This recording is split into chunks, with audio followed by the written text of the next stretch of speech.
Hi guys, welcome to my channel. இது வரைக்கும் என்னோடய சேனலை சப்ஸ்கிரைப் பண்ணாதவங்க சப்ஸ்கிரைப் பண்ண விடுங்க. பக்கத்தில் உள்ள பெல் பட்டனையும் கிளிக் பண்ண விடுங்க. இன்றைக்கி நாம் ரொம்ப ஈஸியாக சுவையாக இருக்க போகிற ஒரு சமையல் தாங்க பார்க்க போகிறோங்க. என்னோடய சேனலே மண் சட்டியும் மீன் குழம்பு தாங்க. ஸோ இன்றைக்கி ஒரு மீன் குழம்பு செய்வது எப்படின்னு காமிச்சு தரேங்க. இதே மாதிரி நீங்கள் பண்ணுங்கள். தெரிஞ்சாலும் கூட இந்த வீடியோவை முழுமையாக பாருங்கள். இது பிக்னஸாக இருந்தால் கூட ரொம்ப யூஸ்ஃபுல்லாக இருக்குங்க. ஸோ அதனால தான் நான் கிளியராக எக்ஸ்பிளைன் பண்ணி தரேங்க. மண் சட்டியை அடுப்பில் வச்சுருக்கீங்க. இதில் 2 ஸ்பூன் அளவுக்கு சமையல் எண்ணெய் சேர்த்துருக்கீங்க. உங்களுக்கு நல்லெண்ணெய் சேர்க்க விருப்பமானால் நீங்கள் நல்லெண்ணெய் சேர்த்துக்கோங்க. கடுகு சேர்த்துட்டோங்க. கடுகு கொஞ்சம் வெடிக்க ஆரம்பித்ததுமே நாம் கட் பண்ணி வச்சுக்கிற வெங்காயத்தை சேர்க்கலாங்க. நல்லா வறுத்து விட்டுக்கோங்க. வெங்காயத்தில் நிறம் மாறணுங்க. அது வரைக்கும் கொஞ்சமாக நல்லா வறுத்து விட்டுக்கோங்க. சுவைக்கு உப்பு சேர்த்துக்கோங்க. உப்பு சேர்த்தோம்னா வெங்காயம் சீக்கிரமாக வறுபடுங்க.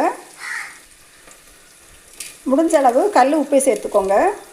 மீன் குழம்புக்கு கல் உப்பு சேர்க்கும்போது நல்ல டேஸ்ட்டாக இருக்குங்க.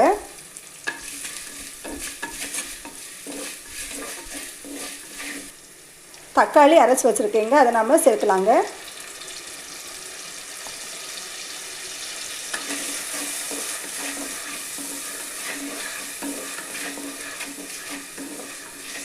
மண் சட்டியில் நாம் மீன் குழம்பு வைக்கிறோங்க. மண் சட்டியில் மீன் குழம்பு வைக்கும்போது உங்களுக்கே தெரியும், ரொம்ப ருசியாக இருக்குங்க. மண் சட்டி இல்லாதவங்க மண் சட்டி வாங்கி மீன் குழம்பு வைங்க. ரொம்ப டேஸ்ட்டாகவும் இருக்குங்க. உடம்புக்கு ரொம்ப நல்லதுங்க. கட் பண்ணி வச்சுருக்கிற பச்சை மிளகாவை சேர்க்கலாங்க. நீள் வாக்கில் நான் கட் பண்ணி வச்சுருக்கேங்க.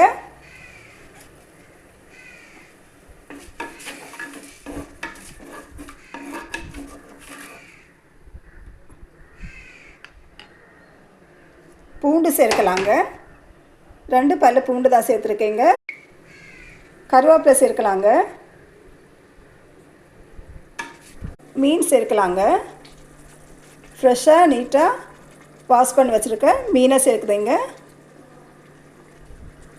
இது நெத்திலி மீனுங்க. ரொம்ப அதிகமாக நீங்கள் கிண்ட தேவையில்லைங்க. புளி தண்ணி சேர்க்கலாங்க.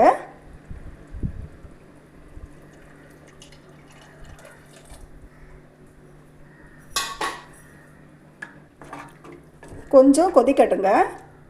மீன் குழம்பு நல்லா கொதிக்குதுங்க. தேங்காய் பால் சேர்த்துட்டோம். இன்னும் கொதிக்கட்டுங்க. இன்னும் கொதித்த பிறகு கடைசியாக நாம் மசாலா சேர்க்கலாங்க. காரத்துக்கு மிளகு சேர்த்துக்கோங்க. மல்லித்தூள் சேர்த்துக்கோங்க.